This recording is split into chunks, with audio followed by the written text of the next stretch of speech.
Good evening, ladies and gentlemen. Good evening. Yeah, I'm glad to already get that response. We hope this is going to be an evening where there's lots of give and take from the audience. We are going to spend some time up here on stage having the panelists answering questions, and then we are going to turn it over to you to ask questions of them.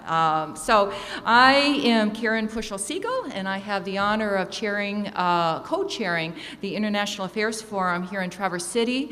For those of you who are not familiar with the forum, we are an all-volunteer group affiliated with Northwestern Michigan College and with a national organization called the World Affairs Councils of America. For more than 20 years, we've been bringing great speakers to Traverse City to address pressing foreign policy issues, ambassadors, leading scholars, practitioners. I would encourage you to look at your handout tonight and see what some of the events are coming up this month. Not all completely organized by us, but all the events have relevance to either tonight's topic or to the Middle East that we'll be turning to next week. I think you'll agree that nothing is more important than educating our children. And as the world has become increasingly connected through trade, travel, and yes, conflict, IAF has sought ways to advance understanding of global issues through education and public dialogue. One of the most important programs that we started was last year, and it's called Academic World Quest. It's a quiz bowl type of competition. Angelo Voza, who is part of the winning team, was on the Ron Jolly show this morning. He did a terrific job, and he described it as a type of Jeopardy on foreign policy issues, and I think that's a good way to describe it. We held this year's competition on February 24th on a very, very bad snowy day. And we ended up with 17 teams from literally all over the region, as far away as Petoskey to, of course, teams right here in Traverse City. I'd like to ask right now, are there any students here besides the winning team that participated in that competition, who have come from any of the other? Yeah, would you stand up? Yeah? And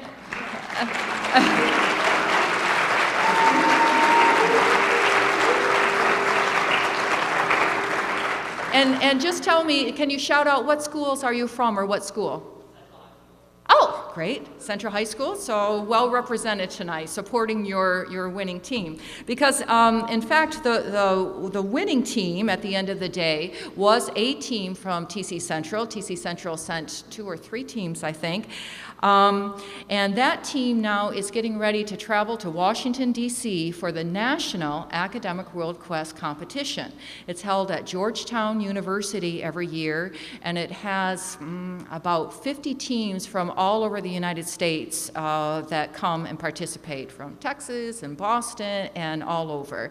And this team here is going to be representing all of us, Northern Michigan, there in Washington, D.C., and we are very excited to support them.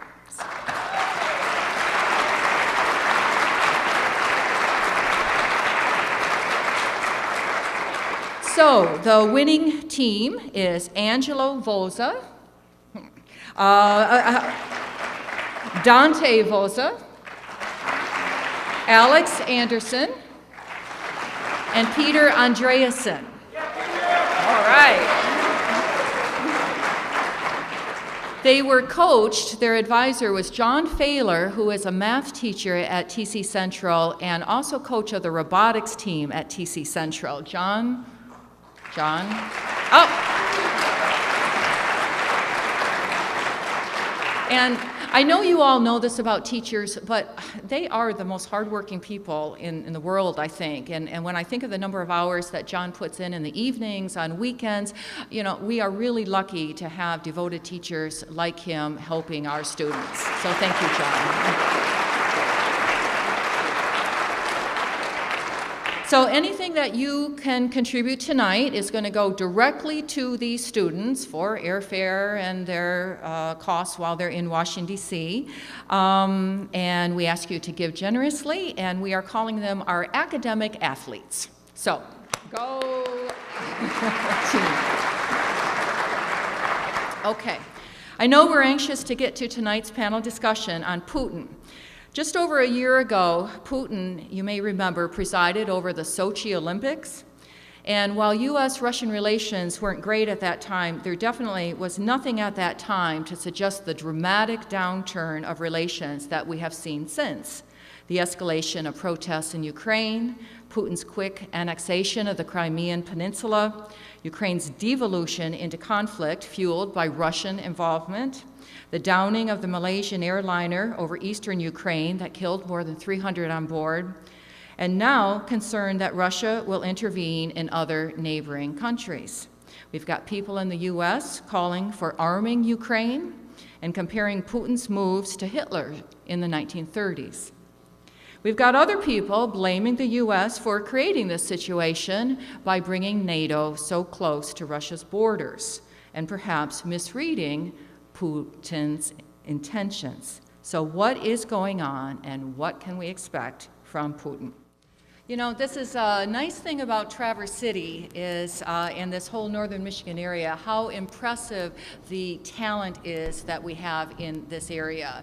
The number of people who travel abroad, the number of people who have worked abroad, it's just astounding. Last week while they're getting settled, Carl Ganter, Circle of Blue, he was at the forefront of the whole California drought crisis. I mean, this is such a cool community, and that's why I'm particularly pleased to be able to introduce our panelists tonight.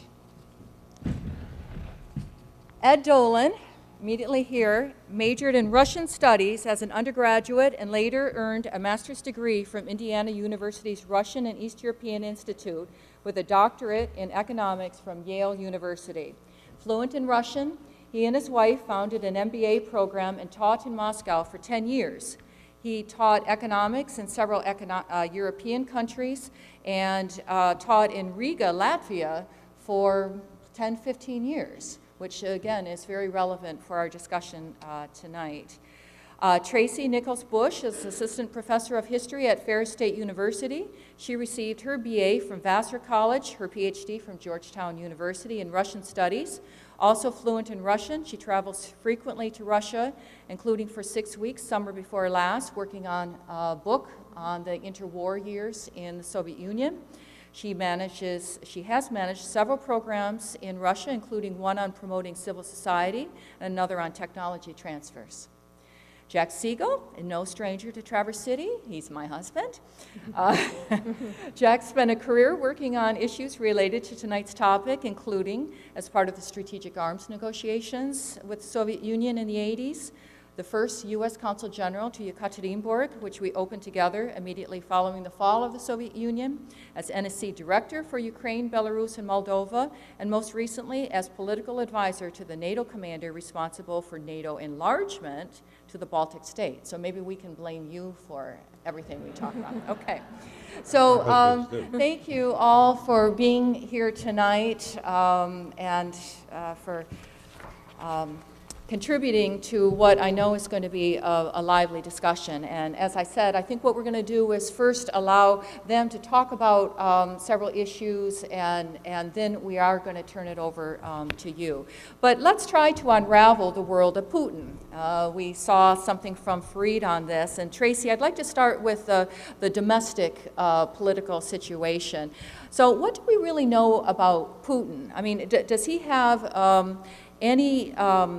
does he have to worry about creating a political consensus? Is there any sort of real opposition? Does he check in with anyone before deciding to annex Crimea? I don't think he has much opposition at all. The latest polls say that he has over 80% popular support. I have a former student who's on a graduate fellowship in Archangel. He's an American, so you'd think people would come up to him and say if they disagreed with Putin. He only knows 2 people of his entire circle of acquaintances who are anti-Putin. So 2 people out of probably hundreds of people that he knows. And they are very much, he says, he's a historian, he's a history student, so he says, yeah, they're talking an awful lot about not so much the USSR, this isn't going back to the Soviet Union, this is going back to the imperial period of Russia. And there's a lot of comparisons they're making to czars, and they're very happy to have a strong Russia again. They're happy that their country is, and happy and proud that their country is respected on the international stage. They like the feeling of respect that they're getting as they're scaring everyone. And so when, I know when Putin went into Crimea that was a very popular decision, but then I've also seen suggestions that the war in Ukraine is really a secret war. He hasn't wanted to acknowledge any of his presence because that could be controversial. So, I mean, that would suggest that there are factors, at least in Putin's mind, that says he can only go so far, or can he manipulate public opinion through media and kind of through Putin's world that he doesn't really have to worry about that? I think that's a real problem with families who have. Oh, we can't hear? You can't hear me? Okay. Okay. I'll move that microphone. Is that better? If I lean in? Okay. Okay. In terms of, what was the question again? It was related to, I was so focused on the microphone. The question is for the fighting in Ukraine, he has had to keep it kind of secret, and that would seem to be more controversial. And so can he just manipulate that too, or is there only so far that he can go in terms of public opinion? Well, in terms of Ukraine, I think the families that were affected by, that are losing family members are pretty upset about it. But it seems like most Russians are really concerned about the sanctions and how that's impacting. They can't buy as much food for their families as they could before. But they also have this Russian toughness and this idea, we don't care what the United States does to us. So they see this as being done to them. We're tough, we're Russians, we can handle it. So in a way, the sanctions, I know Fareed Zakaria was saying that that's the best weapon we have, but we also have to look at, we know about military reactions, like expansion of NATO and how that creates a sense of we have to stand against the West. But I think even the sanctions are creating that response too, that they're after us again, we're strong, we're going to stand together, we're going to resist the Americans. So I think that's going on the ground level. I might add a comment on that.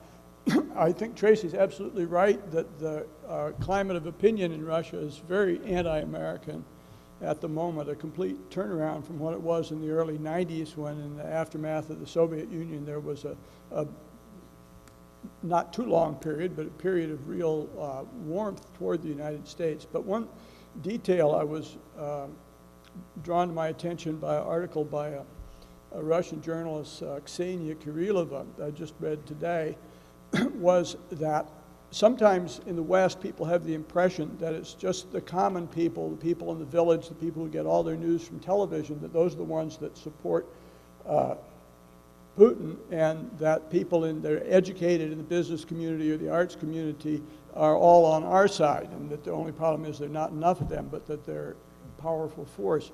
But Kirilova disputes that strongly, and she thinks that by and large, even among educated classes, that people that don't personally like Putin don't see any alternative for him. And part of the reason for that is that he's managed to frame what's going on now with the sanctions and NATO and Ukraine and everything, to frame this in the context of Russia as a country that's surrounded by enemies, and the only alternative to him is chaos. And so, like him or not, they see no alternative at the moment. But that suggests that even the common people and educated people as well, they really think that the U.S. is doing bad things. Is that fair to say then, in terms of our foreign policy, in terms of, anything else? Is that really an entrenched opinion now? I think this is a sad testimony to where our relationship has gone. The first time that Putin led Russia, he was an active partner almost. He was invited into the G7, it became the G8, He was involved in what was called the NATO-Russia Council, and there were talks. There was never an intent for Russia to become a member of NATO, but there was an intent that we discuss European security with Russia being an important, if not an equal player. And of course, Russia was very weak at that time, and it was rather easier for us to do that. As Russia strengthened, you have to recall that throughout Putin's tenure as the leader of Russia, the price of oil went from $30 a barrel to $110 a barrel. And so there was a huge economic boom associated with Putin in the minds of the people, right or wrong. And that really strengthened him domestically, I think. I also, you know, with this idea of America or NATO surrounding Putin, well, there were reasons for it. I mean, we did expand NATO step by step, first taking in the Eastern European countries, then the Central European countries, including the Baltic states. The 3 Baltic states were critical here. The United States had never recognized their absorption into the Soviet Union. We maintained embassies to the 3 Baltic states even when they practically didn't have governments. They were part of the Soviet Union. And vice versa. They had ambassadors in Washington who had no government to talk to. When they sought independence in the early 90s, we supported that very actively. And there were some pitched battles with the departing Soviet army, or Russian army later. Then we rather quickly brought them into NATO. And that will come as now an issue for us as we talk further about Ukraine and where is Putin going. Yeah. Well, I think in terms of figuring out Putin's motivations, you know, yes, I think it's fine for us to say, you know, the Russian people are honestly concerned with what the U.S., but that can't possibly explain everything that's going on. That particularly when you look at events over the last year, and it's almost like we envisioned Putin at the Sochi Olympics, and you remember how proud he was to welcome the world to him, and he wanted everything to go smoothly and all the rest, and then within days, he had made that decision to go into Crimea, and everything changed. I mean, it was just like that. And I mean, why do you think that decision? Do you think that was a decision that really was just made on the fly, or was it something that was more of a deep-seated strategy? Or are there other, even more conservative forces in Russia that took that opportunity and convinced him? I'm just trying to get a sense for what the various reasons might have been. I think that, first of all, as far as whether it's a spur-of-the-moment decision, there's recently been some documents circulating around the internet which appear to be genuine. The Kremlin hasn't attempted to deny it, that there were planning meetings well in advance of the Sochi Olympics where Putin basically gave the go-ahead to plan for this. So I don't think it was a spur-of-the-moment decision. It may have delayed it not to cause embarrassment during the Olympics, but it's, I think, reacting opportunistically to something that's long been planned, and that looked like an opportunity. One of the things that's created this opportunity, I think, is because there's a perception in the United States that the big clash of world civilizations is what's going on in the Middle East, that's them against us, and it's a direct threat to the United States, whereas for us, Ukraine versus Russia is sort of some kind of squabble among cousins that we don't even know very much about. This doesn't affect us. Whereas from the Russian point of view, I think it's absolutely the opposite, that the Russians view what's going on in Ukraine as the clash of East against West. That's where the clash of world civilization is going on.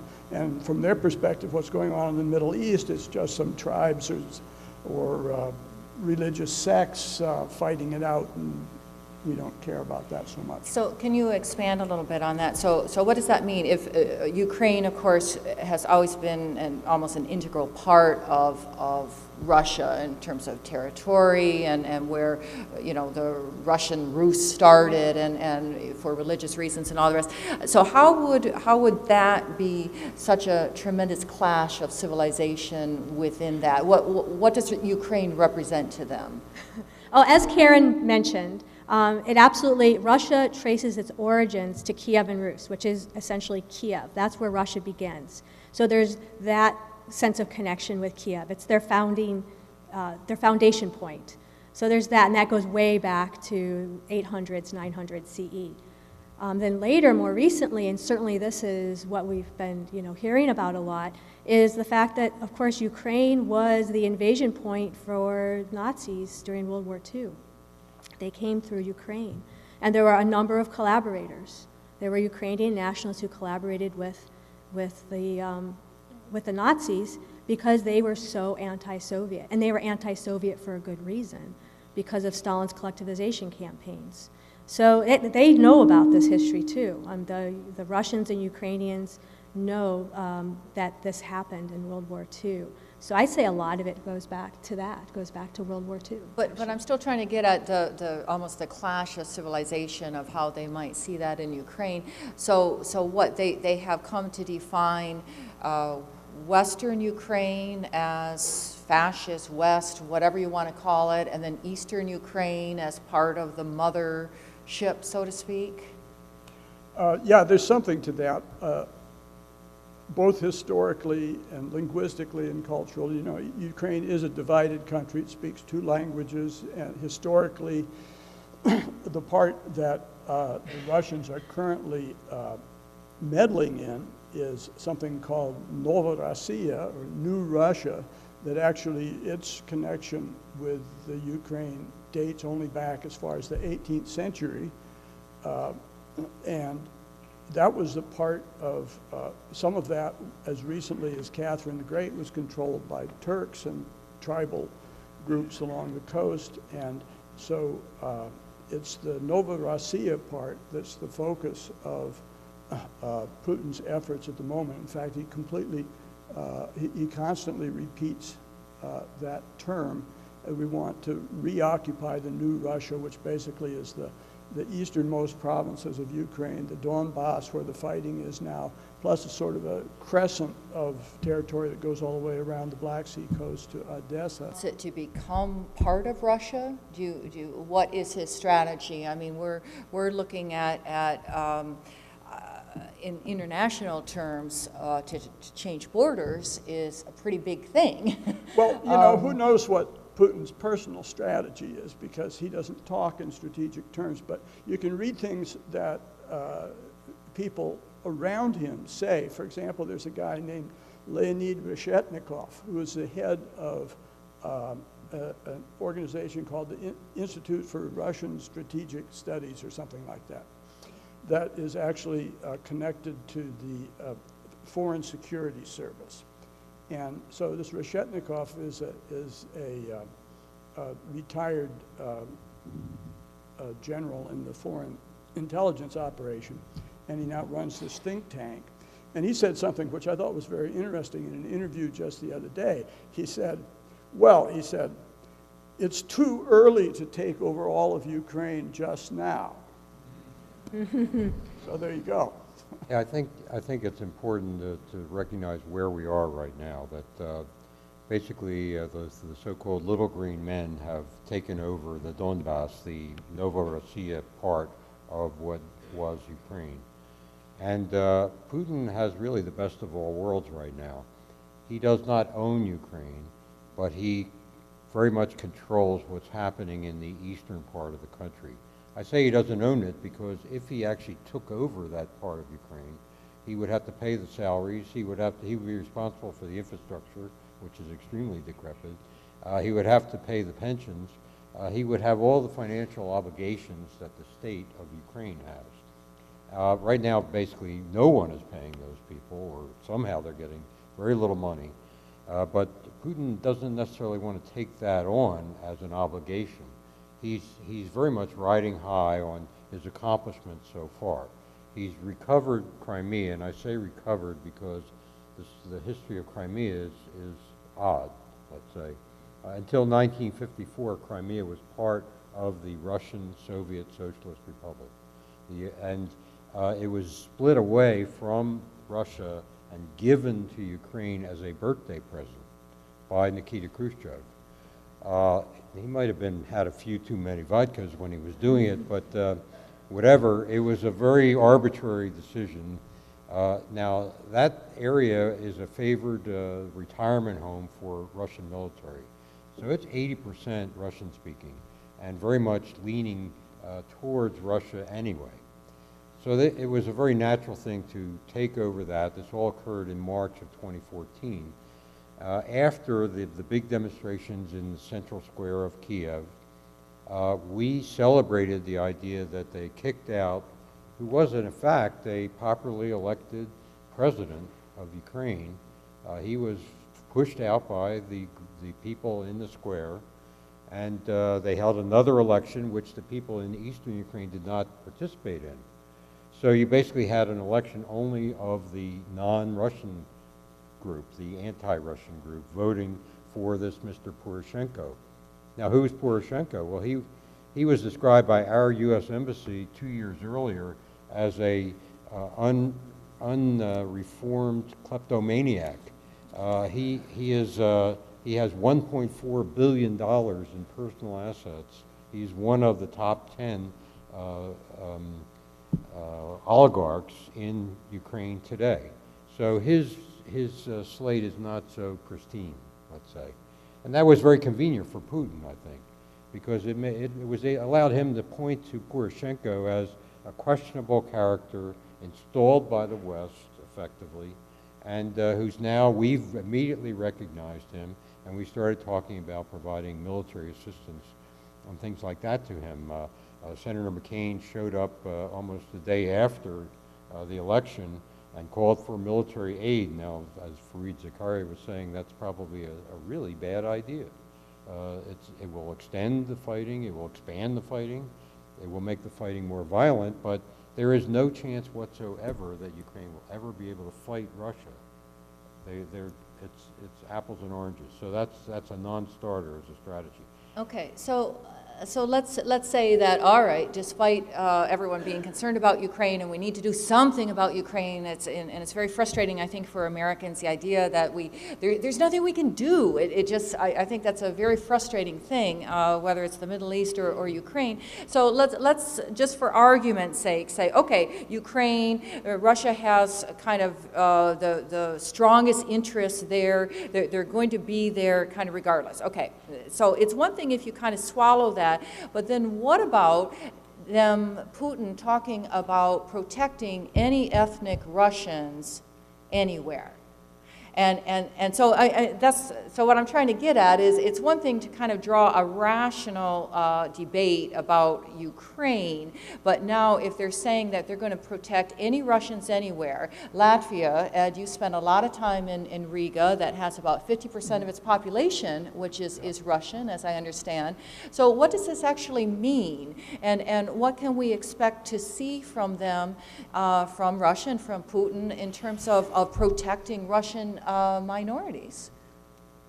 Well, I think that this definitely is frightening. To this pledge to take care of Russians anywhere is very concerning for people in the Baltic states, and I think that they're very happy that they are in NATO, because without that, they would feel that they were even closer to the front line than they are now. But this comes back to this question of what can the West do? Should it fight Putin's military aggression or covert military aggression purely with economic sanctions, or is there a place here for a military element? Now, in the Baltics within NATO, there have been some at least token efforts of this. We've sent a half a dozen F-16s. We've sent rotating contingents of troops in there on the ground. And even though these are only tokens, of course, half a dozen F-16 aren't going to take on the Russian Air Force, but still, there's something. I think It's like a tripwire. It's like some kind of tripwire. I think when we're talking about this business of arming the Ukraine, to me, I think Fareed has it a little bit wrong when he says, well, you know, no matter how many arms we give the Ukrainians, they're not going to be able to take on the Russian army. That's very true. But the problem is that Putin thinks he's playing a different game than the West is. He's playing what he views as a zero-sum game. And in a zero-sum game, it's rational to take pain in order to inflict pain on the other side. And when he inflicts pain on Ukraine and he sees that the West is not willing to take any chances or take any pain, to take only relatively painless economic sanctions against a country with which it hardly trades at all, then he says, aha, I can push as hard as I want. I push, I get no pushback going. So even a token pushback like our 500 troops on the ground or our half dozen F-16s in Latvia does, to me, have a place in this equation, that a symbolic place, a place that we understand means that we're understanding, that we're playing the same game and we're willing to put some counters on the table, even if they might be lost. That, at any rate, would be, to me, that's what the counter argument is. Okay. I guess I have to respond slightly that we have to put this, and I think, look at this, knowing that Putin is a chess player. He's not doing this one move at a time. He could involve himself in the Baltic states, but he doesn't have to have his little green men go in to do that. There are so many Russian speakers there that he could instigate some instability within these countries, particularly Latvia, particularly Riga, because without really getting directly involved, maybe supporting them financially, supporting them morally. But that would be a big problem for NATO, because it wouldn't be a foreign army invading. There would be indigenous Latvians, let's say, Russian speakers, sure, but they would be Latvians. And, you know, I always ask myself, would Americans send their boys and girls to fight in defense of Latvia? You know, we have a lot of commitments around the world. Yes, we are committed to do that under our NATO Article 5 obligations. But if push came to shove and it was ambiguous as to who was really behind the instability, I think the American people would be very hesitant to allow us to get involved in yet another conflict. And I just want to put a marker under that.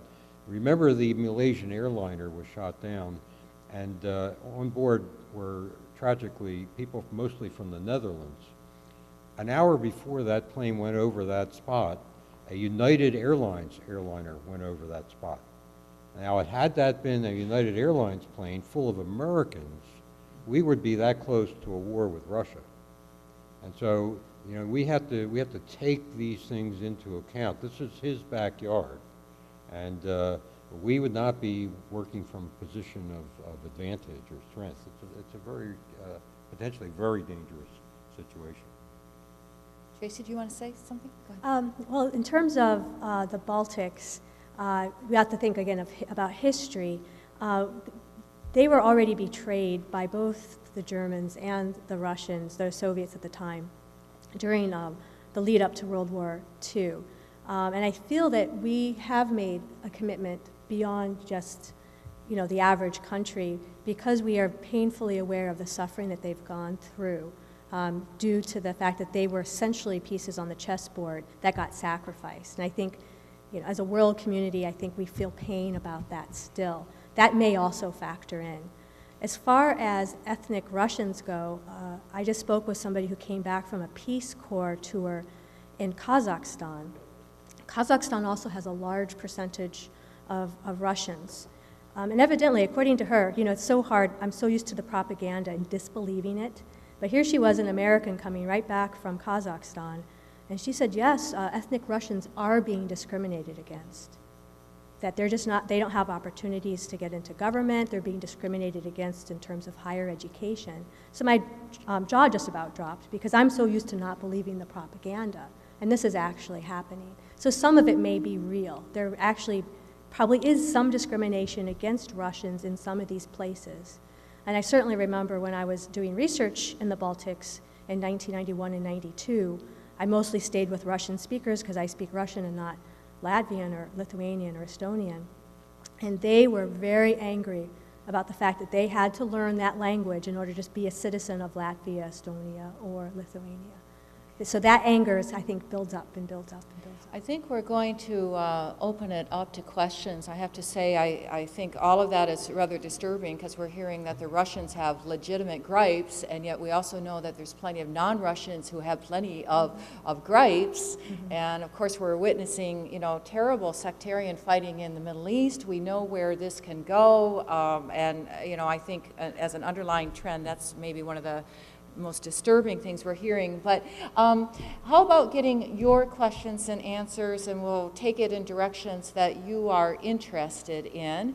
We have 2 microphones here ready to take. So if you will raise your hand, I see at least one right here, and just stand up, please, and just say your first name and your question, please. Thank you.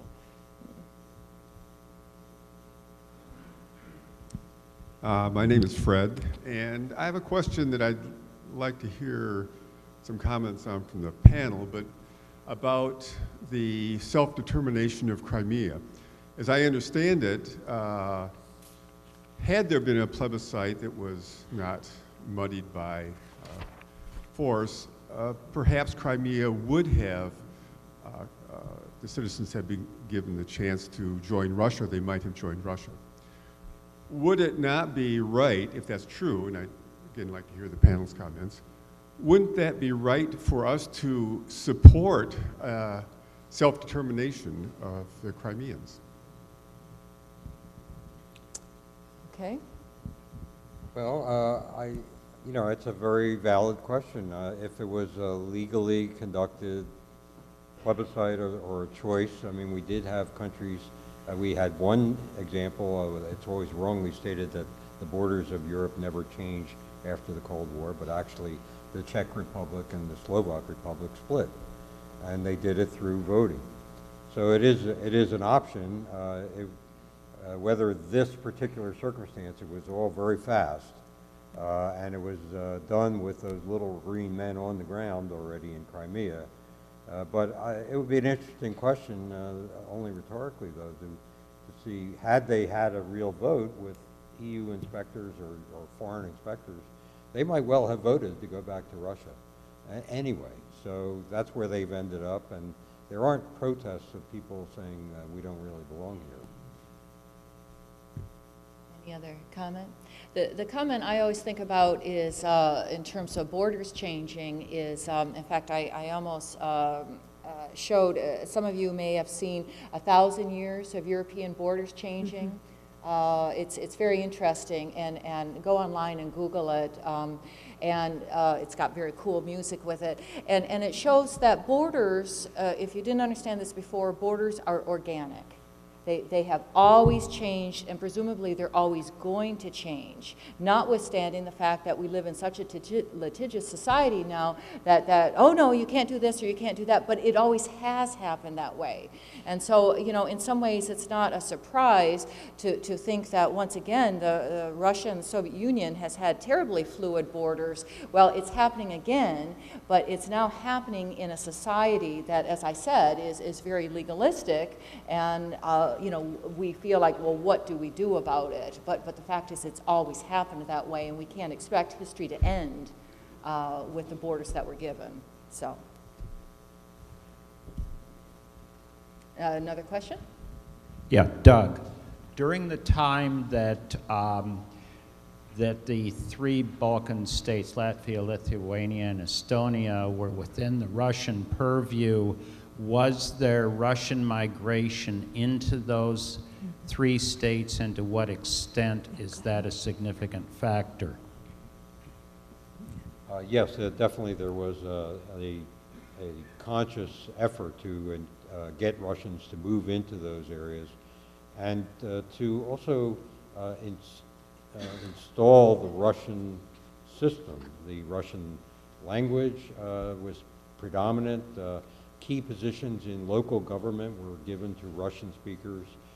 In fact, the local language was pushed down and not respected and not allowed to flourish. So there was this animosity created by that, and a big pushback after they became independent. So you spent lots of time in Latvia.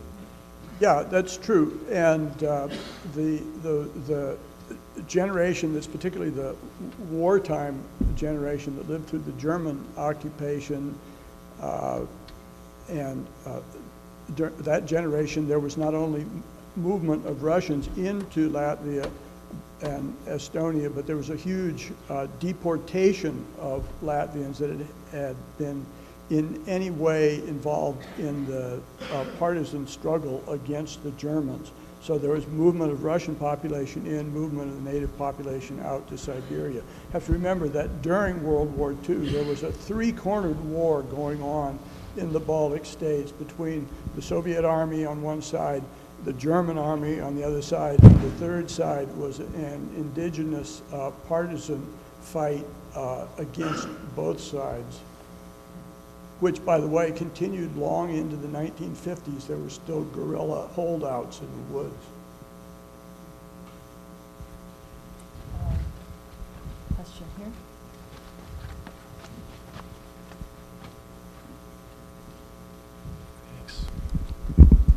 Hi, Pete from Traverse City. To a casual observer, it sometimes seems that Russia suffers from a mass case of inferiority complex, and that maybe some of their actions could be attributed to that. Wondered if you could comment about that as a possible aspect behind some of their actions. That's great.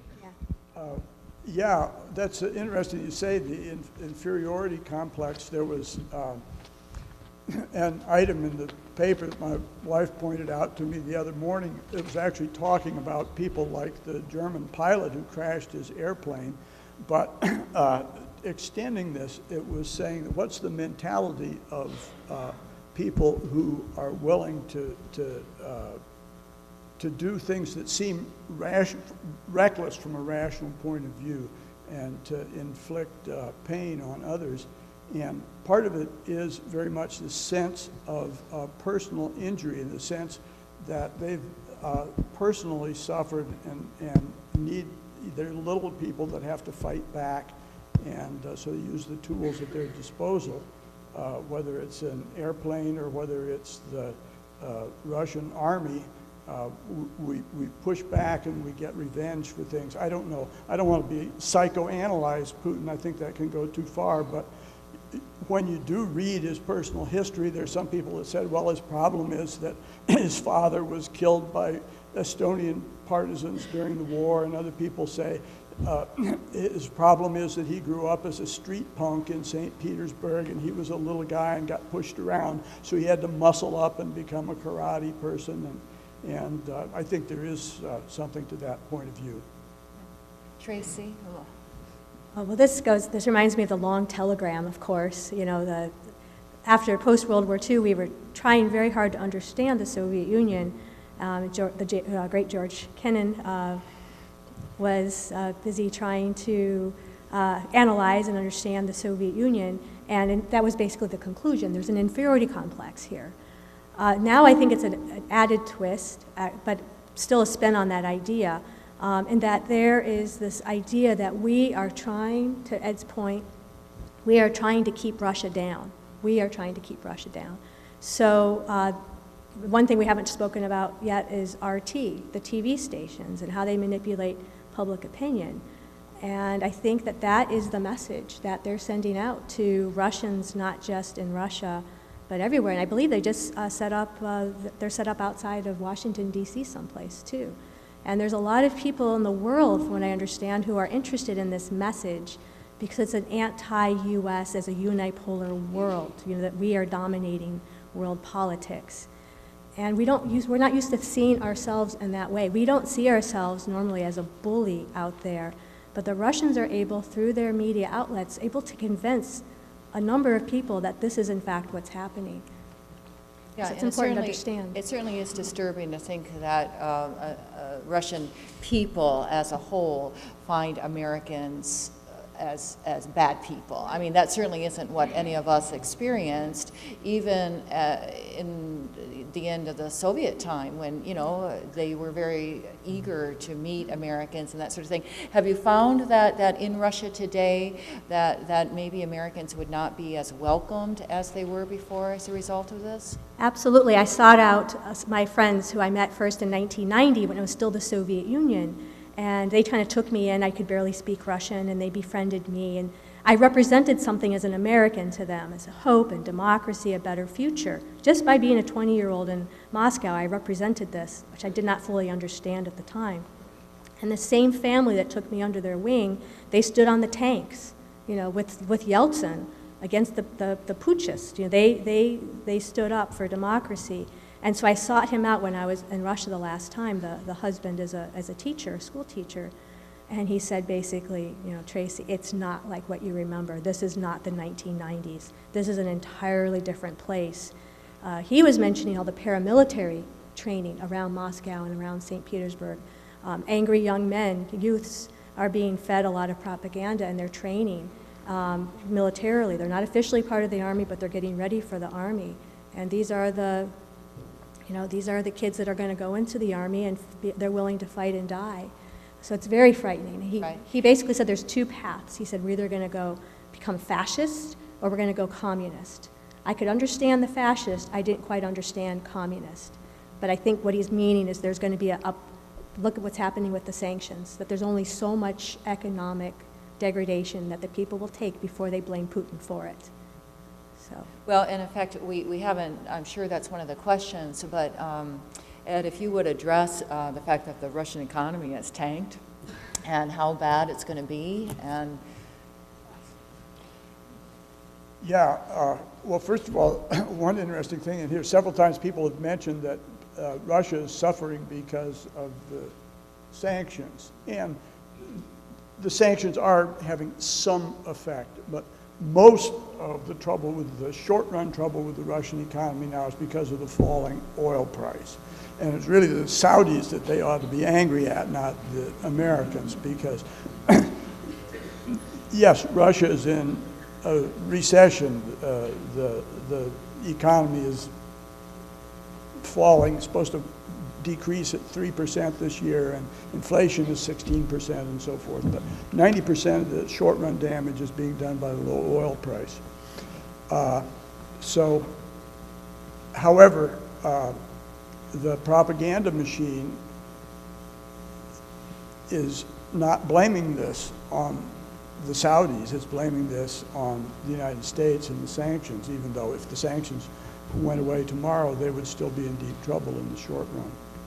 Of course, Russia also has some very important long-run economic weaknesses, and you know, it's an oil-rich country, but its oil happens to be the most expensive to produce in the world, so that whereas the Saudis make a good profit selling oil at $50 a barrel, the Russians are now losing money on every barrel they sell. That's a problem for them. There's a problem that the money that does come into the Russian economy from oil, a very large part of it is stolen and sent abroad. So they have other problems than just the sanctions, too. oh my gosh, we got to catch up with questions. Please, right down here in front, and take a microphone to somebody else, and then they'll be ready for the next one. Yeah. Yes, Noel from Traverse City.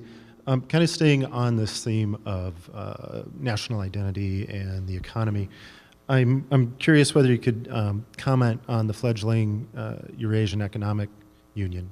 And, you know, I read things that it's really just a way for Russia to extend its influence, but with Tracy, your comment about the imperialism and the clash of cultures. I think I've also read something about Putin kind of trying to reframe how the world thinks of Russia. Instead of there's Europe and then there's Russia, said something like, well, Europe is actually on the side of Russia and then China is on the other side. So just curious on your thoughts on that. Ed has just published a blog on this, and so on your handout, go to his blog and look at it for more detail. But Ed, and first explain what he's talking about just briefly. Yeah, this Eurasia Economic Union is, sort of a strange thing about Putin is in some ways he says everything in the West is bad, but every time he sees something in the West, he says we have to have one of those too. And so one of the latest ideas is that we also have to have an economic union among states of what he calls Eurasia, which currently includes Russia, Kazakhstan, Belarus, Armenia, and soon to join Kyrgyzstan. And this is trying to be a sort of a little mini EU. They even call it the EAEU. His latest idea, floated just a couple weeks ago, was to have a currency union within this, that everybody within it would use the Russian ruble. The interesting thing is that you could practically feel faces turning white in Kazakhstan and Armenia when this subject came up, and the leaders of those countries were very quickly to disavow this because they know from the experience of the euro and what's going on in countries like Greece and Spain vis-a-vis Germany, that when you adopt somebody else's currency, you lose a little piece of your sovereignty. Actually, you lose a big piece of your sovereignty. And they say, so a spokesman for the president of Kazakhstan published a long legal brief saying, well, according to the agreements we've entered into, this currency union might come about at some time in the future, but we think it shouldn't happen until 2025, and then it can only happen if the central bank of the union is in Kazakhstan. Okay, was there another? Where's the next microphone? Hi. Got it. Hi. Given that these sanctions have become a source of hatred toward America, and Putin's not getting any of the blame, what you just said, would any of you argue to just let the sanctions go and then have Putin booted out of office since his country is in economic ruin and they don't have us to blame? I think that does go to the heart of what the U.S. should be doing and what is effective versus what is political in this country. So please, somebody give Ann an answer.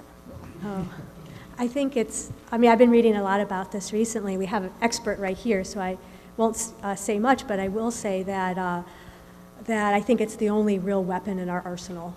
And I think it does get the message across. I think it really does hurt the Russian top government elite, the business elite. It's causing pain. We had this discussion about pain before. It causes pain. They know we're serious when there are sanctions, and there's something to be said for that. Well, be careful what you wish for. In the case of Boeing, 40% of their titanium plates come from Verkhnaya Salda in the Ural Mountains. And the same is true of Airbus. The sanctions can work both ways. If we're going to get anybody up to the International Space Station, it's going to be on a Russian rocket. So at least for the next 5 years. So they can fight back. They can fight back in these relatively minor ways, or they can shut the gas and oil supply to Western Europe. And this is something that they've threatened to do. They've done it to Ukraine, and they could do it again. And they could apply economic pressure also. It would hurt them for sure, but it's not, since the way that country runs under Putin. He has the leverage to do things like that, and it wouldn't be without pain for us as well. More questions? Marcia. I think this is on, yeah. Is it on? Mm-hmm. Marcia is my name. I have a couple of questions Fill that out, follows Mr. on Dolan. Ann's question as well. And that is, it seems to me that we really don't want to have Russia sort of fall apart, and I can't see us pushing sanctions to that point. Yet, where do you stop them? What is the agreement? Have we had any discussions at all with the Russians about what we would like to see them do in order for us to take sanctions off? I mean, what is going on there, and what should U.S. policy be in this situation? Let me take first stab, and that is a couple of years ago, Henry Kissinger said, what Russia wants is a promise that Ukraine will never be a member of NATO. They want a sphere of influence, and it will encompass, they've already got Belarus under their thumb, and the question is, where is that sphere of influence? Does it include Kazakhstan and Armenia or not? What is the extent of NATO's ambition, which is to say our ambition in expanding our military alliance into what was territory that they controlled? So I think that's just one aspect of it. That's the military and political aspect. But it is important to Putin, and we will not say now, we are not willing to say that Ukraine should not be a member of NATO. In fact, they can't be a member of NATO with this ongoing conflict that they've got. But we are not prepared to go to a meeting and talk to Putin, and this would be my last and really important point. At the worst of times, during the Soviet period, we met with the Soviet Union regularly, and we covered the gamut, the four-part agenda that Karen knows so well: human rights, economic issues, arms control, and bilateral problems. That was always on the agenda from the time of President Reagan. Mm-hmm. We've stopped meeting with Putin. We haven't had a high-level, presidential level meeting with Putin in over a year and a half, except little drive-bys at big international conferences. That's a mistake. We should be talking to him. We have to talk to him, and just as we talk to any other adversary. I'd like to put a little different spin on that, because it depends on who you mean by we. If you mean we, meaning people from the White House and the State Department, maybe that's true. But the larger we, the West, has talked very explicitly to the Russians about what they would like to see done in order to see the sanctions go away. And there was a meeting in not long ago in Minsk to work out the ceasefire arrangement, under which a set of very explicit conditions were made, such as Russia allows Ukraine to control the border between Russia and Ukraine, that weapons are withdrawn so many kilometers from the line of conflict, and so on and so forth. Everybody knows all these points. And that if these conditions are carried out systematically, then we'll start to ease off on the sanctions. Now, the conditions are not being carried out. It doesn't appear to be the slightest intention of Russian side to carry them out. They keep pumping arms and men into the conflict. So the question is, and this goes back to your question out there, what would happen if we just say, oh, well, these sanctions aren't working, let's just give up on them. Problem is, we have made a statement that we will get rid of the sanctions if you do that. And so if they do not do that, we just say, oh, well, we didn't really want the sanctions anyhow, go ahead and do that. Well, that just opens the door for more and more. We've seen this salami slice tactic. We've got the Transnistria, we've got Abkhazia, we've got South Ossetia. We've got all these little things that are being taken away slice by slice. If Crimea sliced off, we say, well, that's all Russians anyhow. If we'd had a vote, they would have gone there. So if we make this condition, okay, this is the last slice you get. You've got to be nice from now on, or we won't take the sanctions away. And then we take the sanctions away anyway. What does that leave you? Obviously, it leaves them taking the next slice. Well, how about Odessa? Let's try Odessa. Right, but then when you, it seems like it's a little different than Germany, because when you look at Russian and Soviet borders, you know, the fact is they used to have all of that territory. I mean, isn't it like the Monroe Doctrine? Isn't it, don't they have the right to have something around them? And I'm sorry, I'm sure a lot of people object to that, but anyway. And I wasn't going to go there, but that created another idea in my head, but I'm going to stay with where I was. If indeed that Putin will suffer a lot of pain, and so the sanctions really don't mean anything. I'm trying to figure out where he is on a chessboard. And so you had the Greece prime minister there yesterday, and so I was asking myself, okay, is Putin going to beat the sanctions by cozying up to Greece and getting Greece to work on the Germans so that they will all of a sudden weaken the European Union so that Putin wins without doing anything, without taking a risk, and he can suffer the pain. And that's kind of the way I'm seeing this on the chessboard, and I don't know if I'm right about that or not. And then if I am right about that, then I have to ask myself, well, what is really the long-range motive here? And I don't think that it would necessarily be a psychoanalytic kind of a thing, that it's his inferiority complex, but I really think that there is probably a legitimate power kind of a need that he's exercising in terms of becoming a big player in the world. So that's the way I see it, but the thing that I'm really worried about is, where is he on a chessboard now? Can he suffer pain, and is he using Greece? And are the Germans getting frightened about the fact that he's cozying up to Greece, and they'll be left out in the cold? So any comments on that would be wonderful. With regard to Greece specifically, the answer is yes. Of course, that's exactly what he wants, because Greece is in trouble, Russia can help them, and so many things, including elements of the sanctions in the European Union, have to be done by unanimity. You only need one dissenter. And it's not just Greece. Putin also, just a week ago, hosted the president of Cyprus, which is another tiny country, but has a vote, and they're in trouble. Money is flowing into Cyprus from Russia. There are a lot of Russians in there. Hungary, same thing. Putin visited Hungary not long ago. They want to do a deal there. That's maybe not going quite so well for Putin, but with regard to that, the answer is yes. He's, playing the game. The thing is, the United States, at least, and the European Union, the United States and the European Union are playing a different game, and I think Putin perceives that we're playing a different game. First of all, he's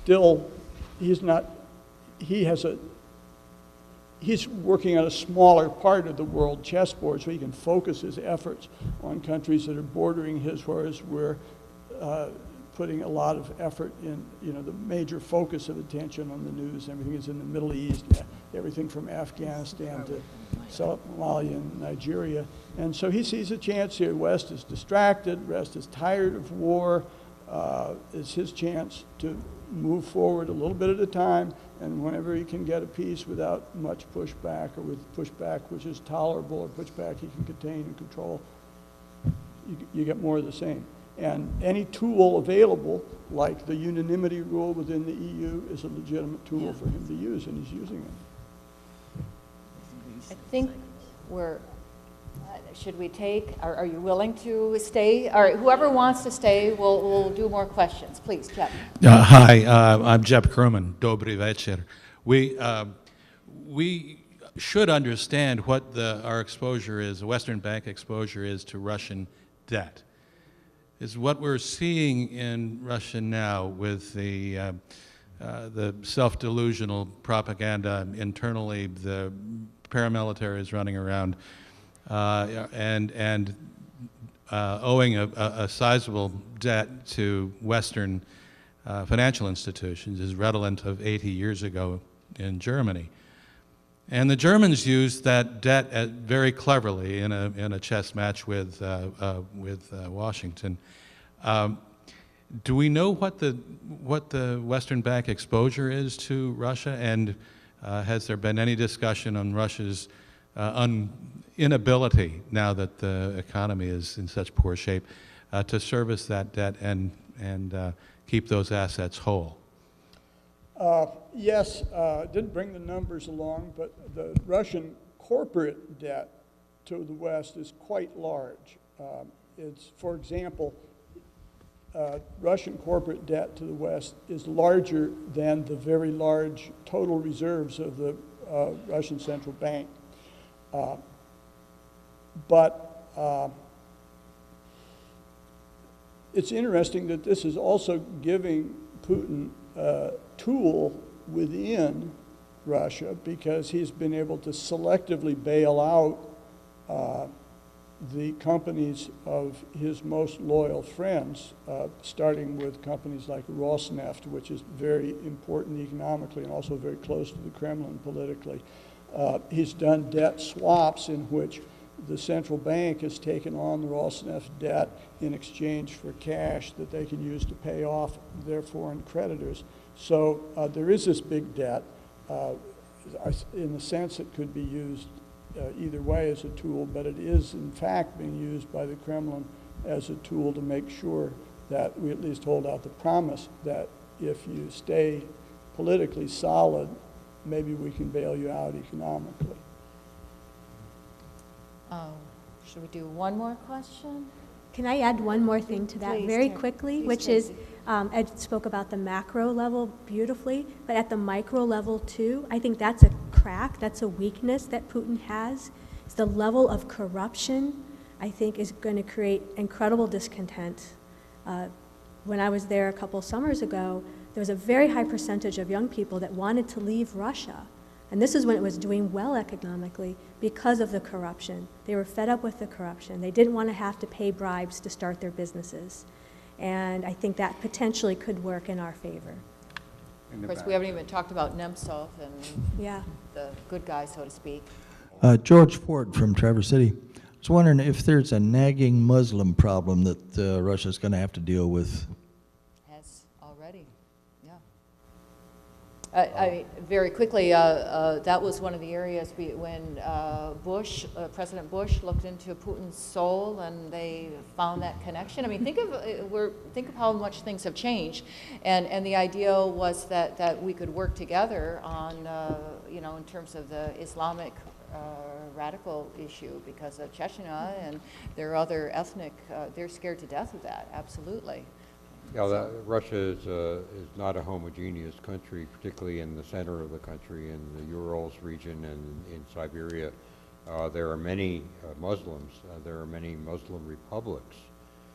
We had two in our consular district, and they're very different from other parts of Russia.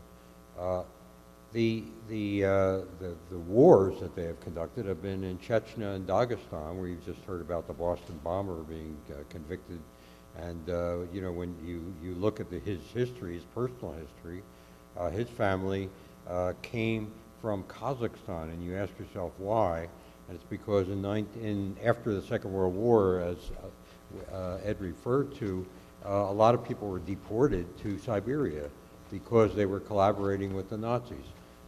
So his family history starts in Kazakhstan, goes to Dagestan, then Chechnya, and Chechnya continues to be a dangerous place that is now subdued by the Russian army and run by Russia, run by Moscow. But you find Chechen fighters all over the place, in Syria, in Iraq, in Yemen. There's still a jihad element that is constantly being battled against. Yeah, I think it's some common it's a perfect example of violence begetting violence. Thinking that you can just crack down and wipe out, your problem, and then 5 years later, 10 years later, you find that it's the breeding ground for jihadists, which we call today, or simply radicals. It's a huge problem. Catherine the Great did the same thing to Chechnya in the 18th century. Yeah. She killed all of them. it didn't work out for her either. Yeah, yeah, and today, we've just kind of touched on this, but the situation can, and I'd like to ask everyone if they think it's going to get better or worse, but in terms of xenophobia and extreme Russian nationalism, you know, the Russians used to always talk about patriotism and being very proud in their country, being very proud of the Soviet Union, but again, in the last year, they've kind of gone in a different direction where they're talking about nationalism defined by very radical forces, meaning Russian-centric, and that plays against all of those ethnic minorities in their country, and we could definitely end up with something that is much worse than we see today. So, Gentleman in all the way in the back has the microphone. Yes, Isaiah Smith, Traverse City. It seems to me that there's been very little discussion about the question of why is Ukraine in the vital interest of the United States? You know, if vital interests usually mean that it's something that affects the territorial integrity, sovereignty, and power position of the United States. That doesn't seem to be here, present in this case. In the worst case scenario, if the Ukraine was to fall to Russia, it would have little impact on the security of the United States. Russia is no longer the strong country that the USSR was. Its GDP is dwarfed by that of the United States. Its non-nuclear military power is woefully insufficient for the conquest of major states. So, why is this in our vital interest? Why, whenever there is a problem somewhere in the world, we think we have to be involved? There's a real paradox here in what you say. In a way,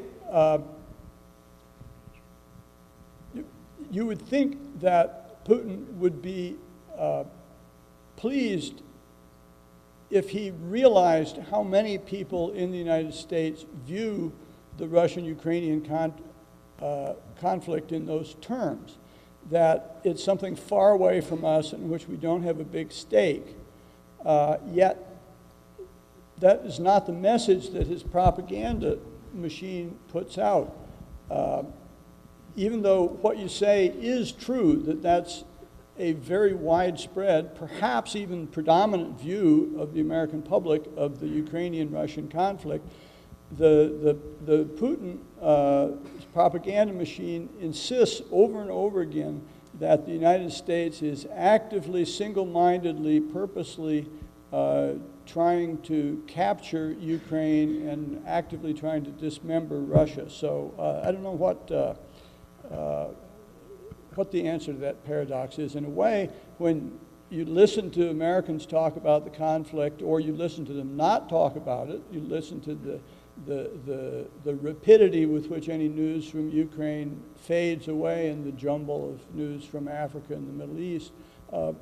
Why is he so upset about it? Why does he keep naming us as enemy number one? I don't know what the answer to that is. I certainly take your point, though, and I think it's part of the politics in our country.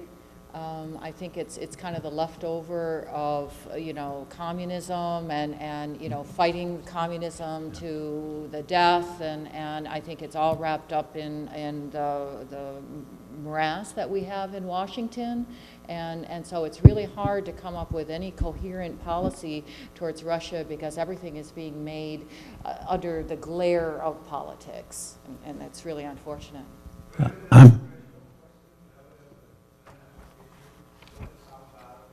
Yeah, what is our, it's like the Monroe Doctrine. Do we just need to cede that area to them, you know? I'm Bob Giles from Traverse City. Some observers contend that what Putin wants is respect. If that's a fair comment, what does respect look like to Putin? What does respect look like to Putin? That's a good one. Good question. Oh, that's a very good question. That requires us understanding Putin fully. I think Ed was getting to a really good point, and Jack recently as well, which is these are two completely different worldviews. The way we see Putin, we see him as the aggressor. We see all this action as aggression. He sees us as an aggressor. He sees everything we're doing, invading Iraq, meddling with Syria, everything we're doing in his worldview is aggression. So that's a good question. Where does that respect come? If I could make an addition to that, you ask what does respect look like to Putin. I think that we can go beyond Putin personally here and to say from a widespread point of view of Russians, that respect means being feared. To Americans, respect means being loved, and it's quite a different thing when we say Putin wants to be respected. I think that our president wants to be respected in quite a different way. Okay, we are, all right, one last question? Yeah? Oh, all right, two, the last two, and then that's it, because it's, yeah. I just was kind of curious, there's been no mention of Japan, Korea, any of the Asian countries in our support, or are they there and I'm just not aware of it? Or is anybody on the Far East saying, hey, you guys are getting trouble, we don't want to be the next frontier for the Russians, we want to get you to stop him now? He really seems to be focusing on the West. Because I mentioned before with the Kazakhstan situation, why is he not active in Kazakhstan? Why is it the Baltics? Why Ukraine? But it was just a year ago, the huge deal with China. Right. Billions of dollars, and, you know, so I think if anything, they've come together economically, you know. They see that as a kind of their backbone, like that's what they're backing, in their view, they're backing up against the wall, and that's what they have that behind them. They have that behind them.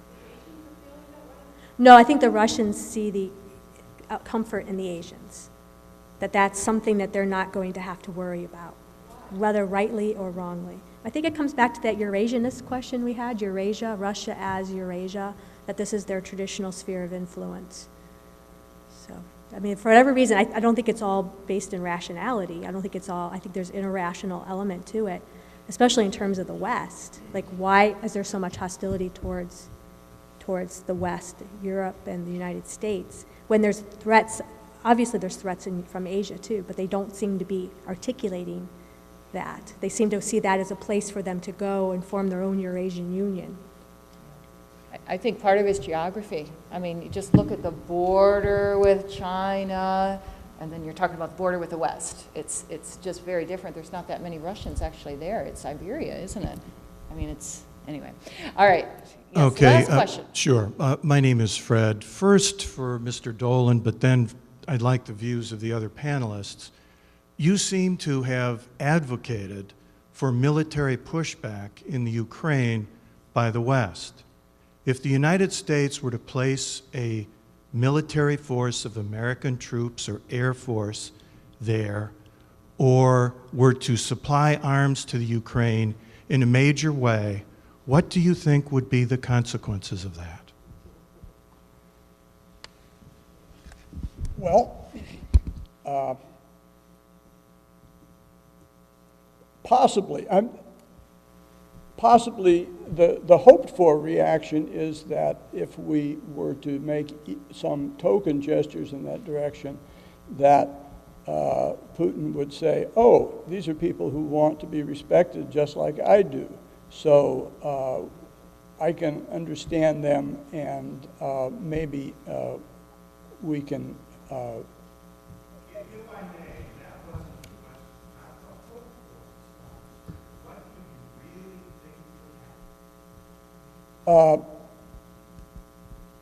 Nobody knows what would happen, and that's why I would not advocate sending in ground troops immediately, but I think doing nothing is also dangerous because Putin is being very cautious, pushing a little bit at a time, looking to see if there's any pushback. If he sees nothing, not even token pushback, for example, sending radars that allow the Russian artillery to fire back accurately when they're fired on, which is one of the things which people are advocating. We don't even give them those.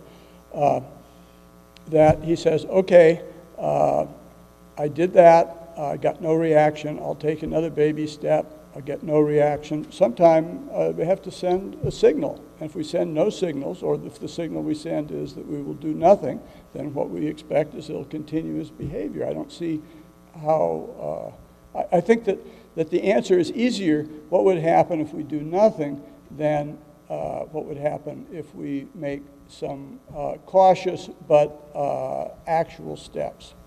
Let me try. I very much am worried that we will try to get involved militarily against Russia over Ukraine. I think that would be a big mistake. It's a personal view. We have a NATO alliance. It includes the 3 Baltic states and Poland, all of which border Russia. And we should clearly signal through diplomatic talks at the highest level that commitment is inviolate, and that commitment stands, and we will defend the other members of NATO, and we will do this as an alliance. But as far as Ukraine goes, I think Henry Kissinger's got it right. I think there is a legitimate claim on the part of Russia for some sort of buffer zone between it and NATO. That's a tragedy for some Ukrainians. They don't want to be the buffer zone, but I don't think it's escapable. I think it is a fact of geography that we have to accept. And I would very strongly argue that it would be a disaster to tempt even a fight with Russia in Ukraine. They would have all the leverage, all the advantages. We would have none, and I don't think the American people want it, and I think the American people are right on this. All right, that was the perfect last question. Thank you all. Thank you to our panelists. Thank you very much.